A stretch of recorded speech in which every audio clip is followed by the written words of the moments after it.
મિત્રો નમસ્કાર. આજના એપિસોડમાં આપ સૌનું હાર્દિક સ્વાગત છે. હવે ગયા એપિસોડમાં આપણે રાસાયણિક પ્રક્રિયાઓ કેવી રીતે થાય છે તેની સમજ મેળવી. ત્યારબાદ આપણે એ પણ જોયું કે તત્વની સંજ્ઞા ધનાયન અને ઋણાયન વિશે પણ સમજૂતી મેળવી. મિત્રો, આ એપિસોડમાં આપણે કે જે રાસાયણિક પ્રક્રિયાઓ આપણી થયેલી એને સાંકેતિક સ્વરૂપમાં કેવી રીતે દર્શાવી શકાય તેની સમજ મેળવીએ. તો એને માટે અહીંયા મેં કેટલાક ઉદાહરણ લીધેલા છે. આગળના એપિસોડમાં આપણે મેગ્નેશિયમની પટ્ટીનું હવામાં દહન કરેલું. હવે અહીંયા જે હવામાં દહન કરતા આપણને શું મળેલી, જે સફેદ રાખ મળેલી તે મેગ્નેશિયમ ઓક્સાઇડની હતી. તો આ જે આપણે વાક્ય લખ્યું તે ખૂબ જ લાંબુ છે. તો એને ટૂંકમાં રજૂ કરવું હોય તો કઈ રીતે કરી શકાય? તો આપણે જોઈએ મિત્રો કે મેગ્નેશિયમ એટલે આપણે અહીંયા લખીશું મેગ્નેશિયમ, એની પટ્ટીનું હવામાં દહન. હવામાં જ્યારે દહનની ક્રિયા કયા વાયુમાં થાય તો ઓક્સિજન વાયુમાં થાય. એટલે દહનની ક્રિયા માટે જવાબદાર કોણ છે? ઓક્સિજન. તો આપણે શું લખીશું? ઓક્સિજન. આ બંને વચ્ચે પ્રક્રિયા થાય છે એટલા માટે વચ્ચે નિશાની આપવાની +2. હવે ત્યારબાદ આ બે વચ્ચે જ્યારે પ્રક્રિયા થઈને આપણને જે મેગ્નેશિયમ ઓક્સાઇડ મળેલો તેને આપણે અહીંયા લખી લઈએ.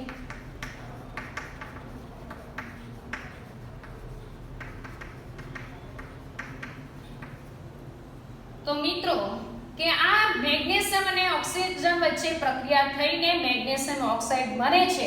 તો આ જે આપણે સમીકરણ લખ્યું એને કહેવાય છે શાબ્દિક સમીકરણ.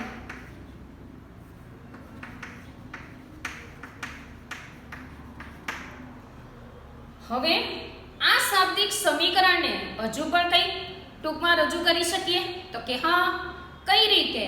તો ગઈકાલે એટલે કે આગળના એપિસોડમાં આપણે શું કરેલું કે તત્વને સંજ્ઞા રૂપે લખતા શીખી ગયા. તો મેગ્નેશિયમ એટલે એની સંજ્ઞા છે Mg, ઓક્સિજનની સંજ્ઞા છે O. પણ ઓક્સિજનનો એક પરમાણુ અસ્તિત્વ ધરાવતો નથી, એનો અણુ જ અસ્તિત્વ ધરાવે છે. એટલા માટે ઓક્સિજન માટે આપણે શું લખીશું? O2. ચાલો, હવે આ મેગ્નેશિયમ ઓક્સાઇડ કેવી રીતે બને છે? ધોરણ 9 માં આપણે શીખી ગયા કે મેગ્નેશિયમ એ ધન આયન ધરાવે છે, એની સંયોજકતા છે Mg2+. ઓક્સાઇડ એટલે કે ઓક્સિજન, એની સંયોજકતા છે 2-. ત્યાર પછી આપણે આ રીતે જોતા હતા કે ક્રોસ કરવાનું. અહીંયા Mg ના 2 અને ઓક્સિજન ના 2. તો Mg ના પણ 2 જોઈએ ને ઓક્સિજનના પણ 2 જોઈએ. જ્યારે બંનેની સંયોજકતા સરખી હોય ત્યારે બંનેના એક પરમાણુથી એનું અણુસૂત્ર બને છે. એટલે અહીંયા આપણે લખીશું મેગ્નેશિયમ ઓક્સાઇડ એટલે કે MgO.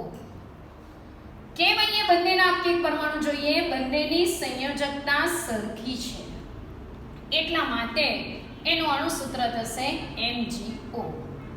તો આ જે આપણું સમીકરણ આવ્યું તેની અંદર જો આપણે ધ્યાનથી જોઈએ તો ડાબી બાજુ મેગ્નેશિયમનો એક પરમાણુ છે, જમણી બાજુ પણ મેગ્નેશિયમનો એક પરમાણુ છે.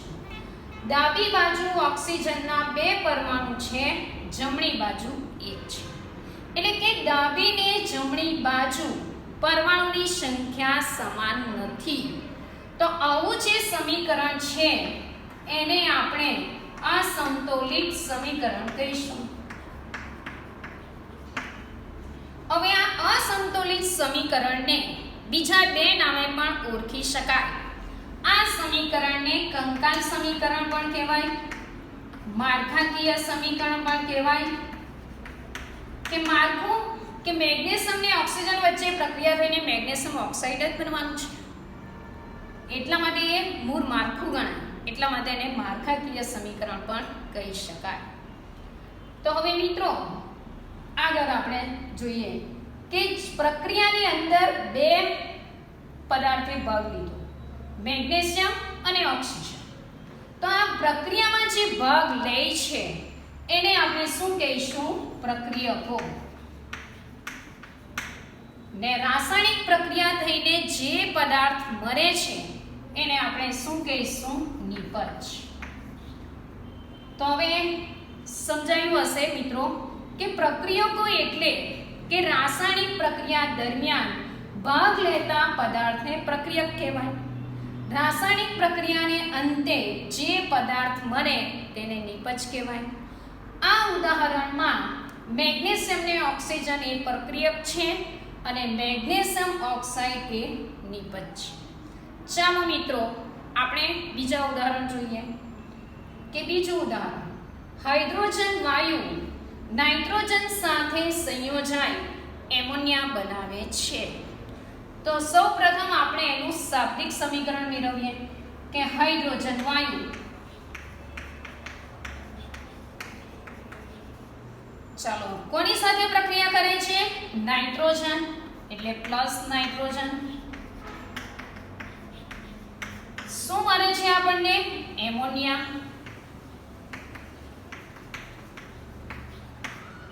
તો આ થયું આપણું શાબ્દિક સમીકરણ.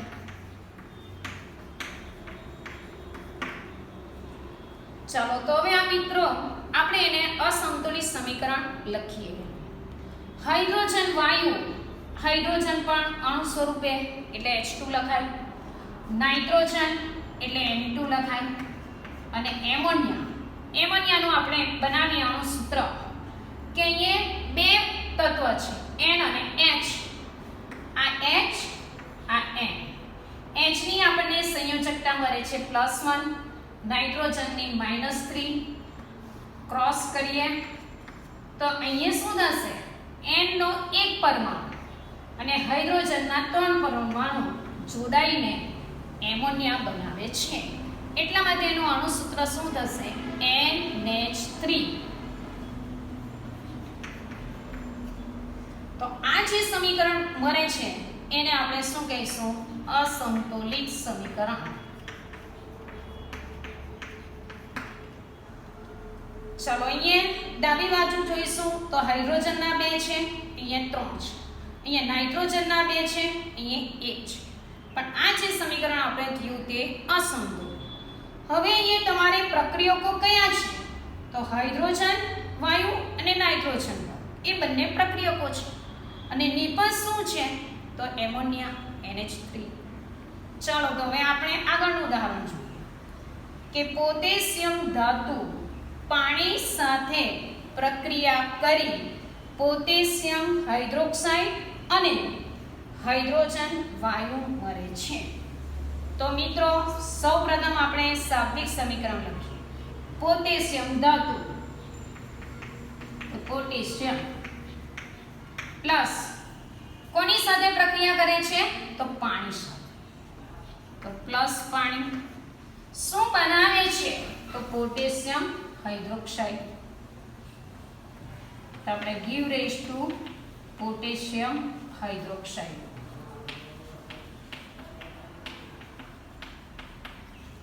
ચાલો અહીંયા એક નથી મળતી, બે નિપજ મળે છે કે પોટેશિયમ હાઇડ્રોક્સાઇડ અને હાઇડ્રોજન વાયુ એટલે પ્લસ હાઇડ્રોજન વાયુ. તો આ જે સમીકરણ થયું તે આપણું કયું થયું? શાબ્દિક સમીકરણ. ચાલો એને આપણે સંજ્ઞા સ્વરૂપે દર્શાવીએ કે પોટેશિયમ એટલે કે પાણી. પાણીનું અણુ સૂત્ર આપણને બધાને જ ખબર છે H2O. ચાલો give rise to potassium hydroxide. જ્યારે આ પાણી સાથે જ્યારે પ્રક્રિયા કરે છે ત્યારે એનું આયનીકરણ થાય છે પાણી, અને એ બે આયનમાં રૂપાંતર પામે છે H+ અને OH-. તો હવે અહીંયા પોટેશિયમ હાઇડ્રોક્સાઇડ, પોટેશિયમ એટલે કે ને હાઇડ્રોક્સાઇડ આ હાઇડ્રોનિયમ આયન H+ આયન ને આ હાઇડ્રોક્સાઇડ આયન ગઈકાલે આપણે જોયું. તો અહીંયા શું બનશે? KOH. અથવા બીજી રીતે આપણે લઈએ તો પોટેશિયમ એટલે કે હાઇડ્રોક્સાઇડ એટલે OH, K ની +1 OH ની -1. ક્રોસ કરો, બંનેની સંયોજકતા સરખી, માટે એનું અણુસૂત્ર KOH. એટલે આપણે પોટેશિયમ હાઇડ્રોક્સાઇડ એટલે એના માટેનું અણુસૂત્ર શું થશે? KOH. પ્લસ હાઇડ્રોજન વાયુ એટલે પ્લસ શું થશે? H2. ચાલો તો મિત્રો આ પણ શું થયું? અસંતુલિત સમીકરણ, અથવા બીજા કયા નામે એને ઓળખીશું? માળખાકીય સમીકરણ. ચાલો આપણે ચોથું ઉદાહરણ જોઈએ કે ઝિંક ધાતુની હાઇડ્રોક્લોરિક એસિડ સાથે પ્રક્રિયા કરતા ઝિંક ક્લોરાઇડ અને હાઇડ્રોજન વાયુ મળે છે. ચાલો પહેલા આપણે એનું શાબ્દિક કરીએ કે ઝિંક ધાતુ કોની સાથે પ્રક્રિયા કરવાની છે? Hydrochloric acid.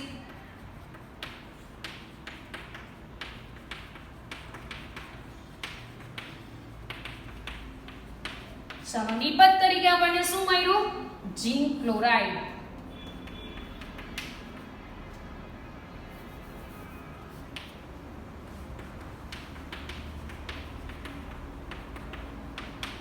અને બીજું શું મળે છે?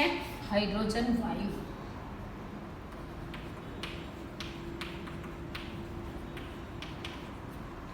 ચાલો તો ઝિંક ધાતુ એટલે કે Zn,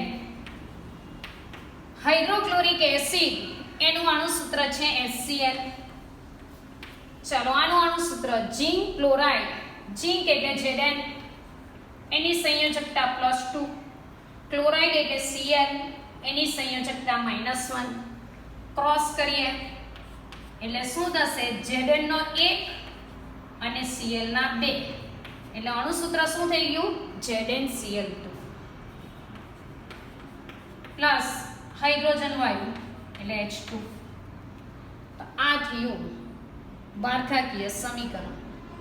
ચાલો આપણે હજુ એક ઉદાહરણ દ્વારા એને સમજીએ કે ગઈકાલે આપણે પ્રવૃત્તિ કરેલી યાદ હોય તો કે લેડ નાઇટ્રેટ સફેદ રંગનું દ્રાવણ હતું. તો હવે લેડ નાઇટ્રેટનું અણુસૂત્ર કેવી રીતે બનાવ્યું? કે લેડ એટલે તો Pb, એની સંયોજકતા +2, નાઇટ્રેટ એટલે NO3, એની સંયોજકતા -1. ચાલો ક્રોસ કરો, શું આવશે? Pb નો 1 પરમાણુ ને NO3 ના 2 પરમાણુ એટલે આપણે શું લખી શકીએ? Pb NO3 એના કેટલા પરમાણુ છે? 2. એટલે આ રીતે લખી શકાય Pb NO3 ટ્વાઇસ. જ્યારે અહીંયા એક કરતા બહુપરમાણુ આયન હોય, એના જો વધારે પરમાણુ હોય તો કૌંસની બહાર કૌંસ કરીને નીચે લખી શકાય. તો આપણે લખીએ લેડ નાઇટ્રેટ એટલે કે Pb NO3 ટ્વાઇસ.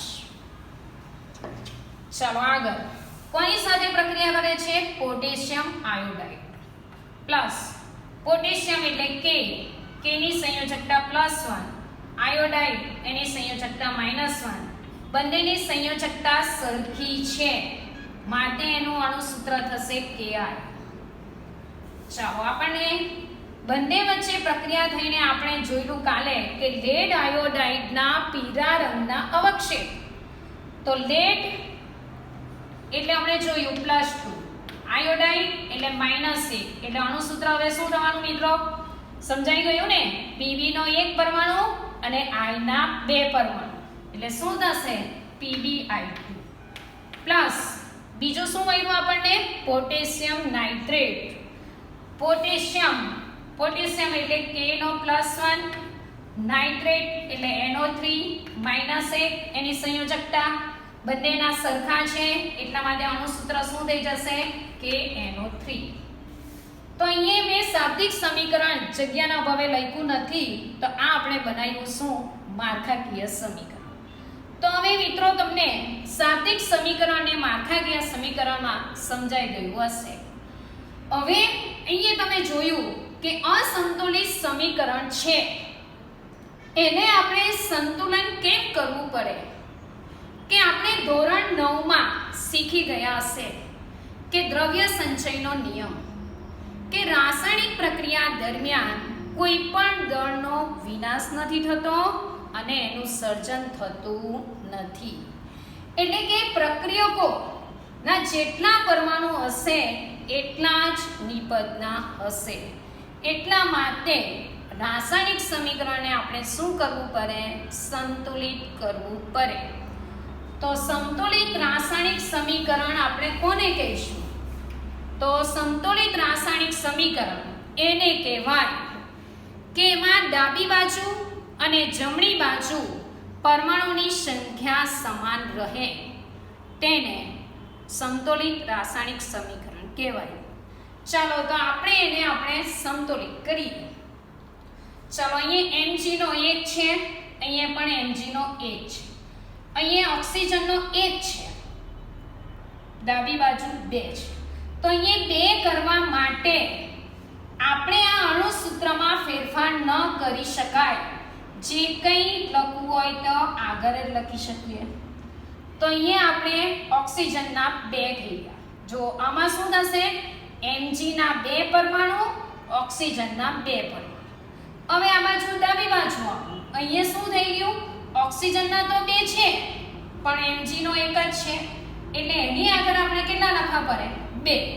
તો આપણું જે રાસાયણિક સંતુલન આવી રીતે થયું 2Mg + O2 give raised to 2MgO. એટલે આ જે આપણું સમીકરણ કેવું આવ્યું? સંતુલિત સમીકરણ. હવે આ સંતુલિત સમીકરણમાં કે આપણે પદાર્થની અવસ્થા પર ધ્યાન આપવાનું છે. કે તમે ગઈકાલે કે આગળના એપિસોડમાં કે જે મેગ્નેશિયમની પટ્ટી એ ઘન પદાર્થ છે એટલા માટે S લખી શકાય સોલિડ. ઓક્સિજન વાયુ છે એટલે કે ગેસ છે એટલા માટે શું લખી શકાય? G લખી શકાય. મેગ્નેશિયમ ઓક્સાઇડની રાખ બનતી હતી એટલે એ પણ કેવો પદાર્થ હતો? ઘન. એટલે અહીંયા શું લખીશું? S. તો આ રીતે આખું જે આ સમીકરણ મેં લખ્યું એ શું કહી શકાય? સંતુલિત સમીકરણ. બરાબર ને મિત્રો?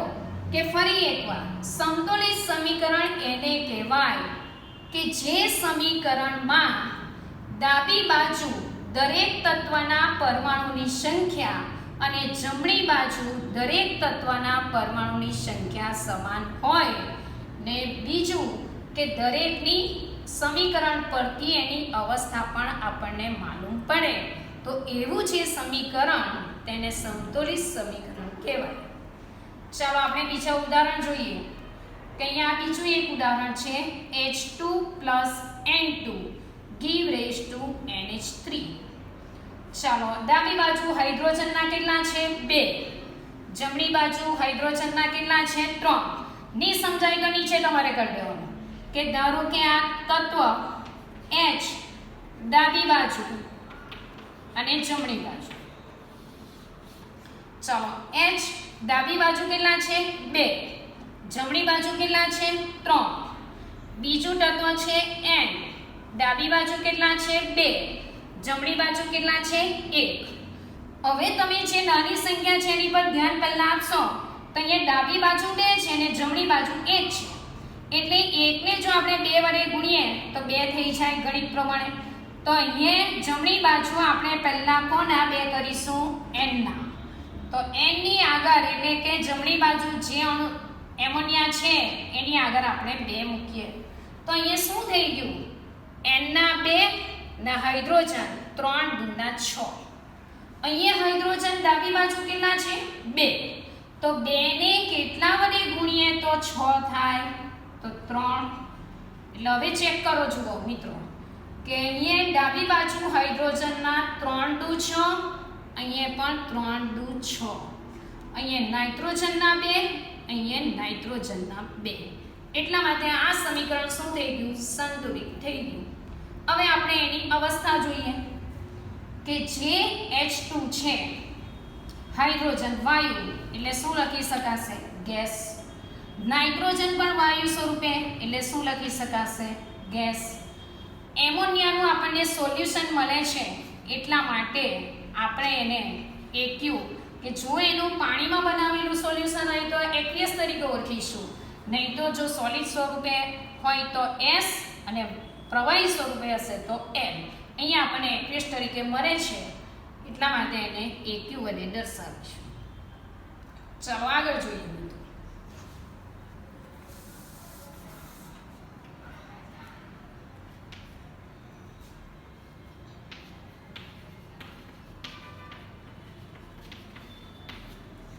ચાલો આ એક સમીકરણ છે.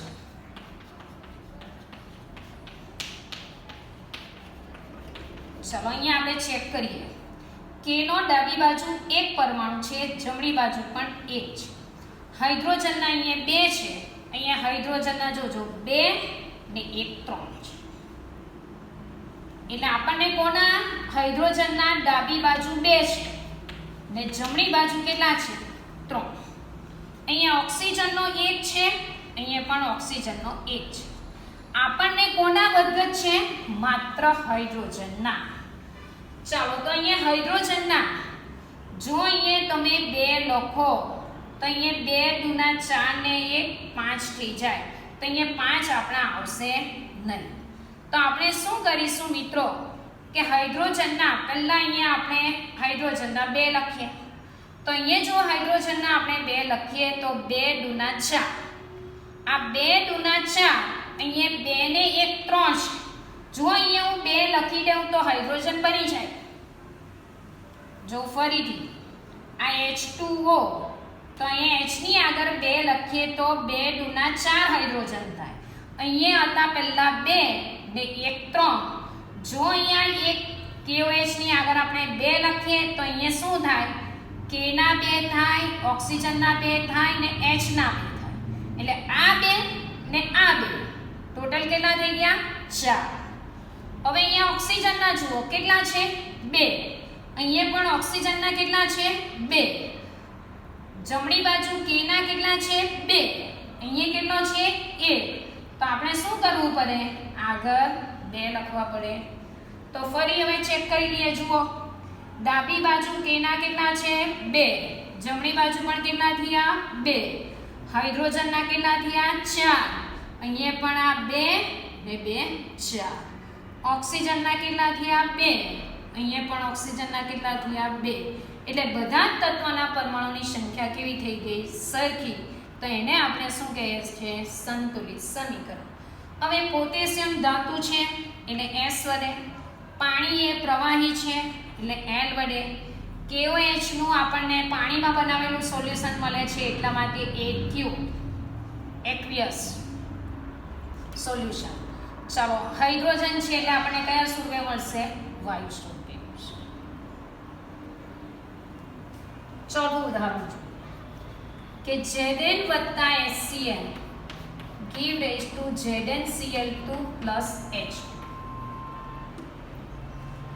ચલો અહીંયા મિત્રો ચેક કરીએ કે ડાબી બાજુ Zn નો 1 છે, જમણી બાજુ પણ કેટલા છે? 1. અહીંયા H 1 છે, અહીંયા H કેટલા છે? 2. Cl 1 છે, અહીંયા Cl 2 છે. એનો અર્થ ડાબી બાજુ ને જમણી બાજુ Zn ના સરખા છે. ની સમજ પડે તો અહીંયા આવી રીતે રફમાં લખો. Zn ના બંને બાજુ સરખા છે. H ના ડાબી બાજુ 1 છે, જમણી બાજુ 2 છે. ચાલો Cl ના શું થશે? ડાબી બાજુ 1 છે ને આના 2 છે. આ તો સરખા જ છે, અહીંયા સરખા કરવા પડશે. તો આના 1 છે તેને 2 કરવા માટે કે જ્યાં H છે એટલે કે H વાળું જે અણુસૂત્ર HCl છે એની આગળ આપણે કેટલા મૂકવા પડે? 2. તો અહીંયા 2H થઈ ગયા, તો અહીંયા પણ H ના 2 થઈ ગયા, અહીંયા Cl ના 2 થઈ ગયા, અહીંયા Cl ના 2 છે. જુઓ ઇક્વેશન આપણું શું થઈ ગયું? સંતુલિત.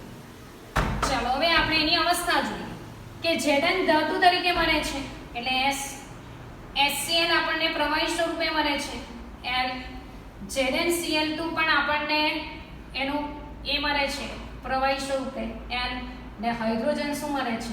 ગેસ. તો આ થયું આપણે સંતુલિત સમીકરણ. ચાલો આપણે આ છેલ્લું ઉદાહરણ જોઈએ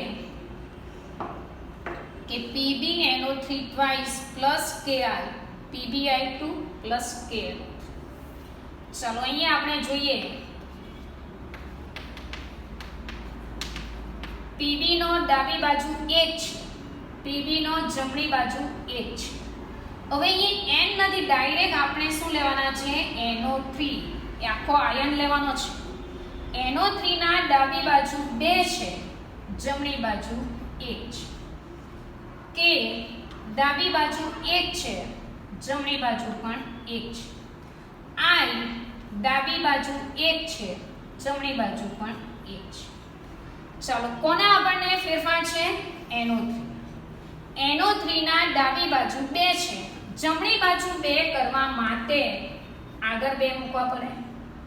હવે NO3 ના તો 2 થઈ ગયા, પણ અહીંયા પ્રોબ્લેમ શું આવ્યું કે એના પાછા કેટલા થઈ ગયા? 2. જમણી બાજુ k ના 2 થયા તો ડાબી બાજુ પણ k ના 2 કરવા પડે, એટલે અહીંયા પણ શું આવશે? 2. અહીંયા જરાક ભૂલ છે કે k નો ડાબી બાજુ 1 હતો, જમણી બાજુ હતા 2. ચાલો તો હવે આપણે ચેક કરીએ કે Pb 1 બંને બાજુ 1, NO3 ના 2, NO3 ના 2, અહીંયા 2k, અહીંયા 2k, I2, એનો અર્થ રાસાયણિક સમીકરણ આપણું શું થઈ ગયું? સંતુલિત થઈ ગયું. ચાલો લેડ નાઇટ્રેટ, કાલે આપણે એનું દ્રાવણ બનાવેલું એટલે આપણે એનું L લખીએ. પાણીમાં બનાવેલું હતું એટલે આપણે aqueous લખીએ. પોટેશિયમ આયોડાઇડનું પણ દ્રાવણ બનાવેલું એટલે aqueous લખી શકાય. લેડ આયનના પીળા અવક્ષેપ મળેલા એટલે એ પણ aqueous. KNO3 એ પણ આપણને, એટલે કે બધા જ આપણને પ્રવાહી સ્વરૂપે મળે. અહીંયા આપણને સોલિડ અવક્ષેપ મળેલા એટલા માટે S.